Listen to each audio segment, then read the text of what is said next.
জি জি আমরা চাচ্ছি যে বর্তমান সমাজে আমরা জানি আমাদের সমাজ ব্যবস্থা আসলে ভঙ্গুর হয়ে গেছে। সমাজের মধ্যে এখন দুর্নীতি, মানুষের মধ্যে রাহাজারি এবং খুন খারাপ, মাদকে আসক্ত ইয়াং জেনারেশন গুলা। তো ইয়াং জেনারেশনরা যাতে এই মাদক থেকে মুখ ফিরিয়ে এই নতুন খেলা, মানে যে পুরাতন খেলাধুলা ছিল, এগুলাতে তারা যদি মনোনিবেশ করে, তাহলে তাদের যেমন সামাজিক ব্যবস্থার উন্নতি হবে, ঠিক একইভাবে তারা ব্যক্তিগত জীবনে তারা ভালো করতে পারবে এবং জীবন সমৃদ্ধ হবে, সুখী হবে। ঠিক হয়ে গেছে যান্ত্রিক জীবনে, মানুষ অনেক ব্যস্ত। এই ব্যস্তময় জীবনে আমরা আবহাওয়া বাংলার সেই পুরাতন ঐতিহ্যগুলাকে এনে আমরা চাচ্ছি মানুষের মধ্যে আনন্দ দেওয়ার জন্য। এটা আমাদের একটা প্রথম উদ্দেশ্য।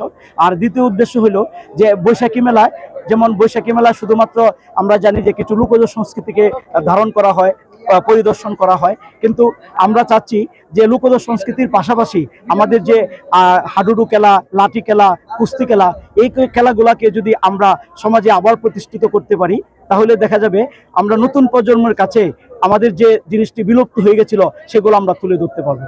এটাই হলো আমাদের উদ্দেশ্য।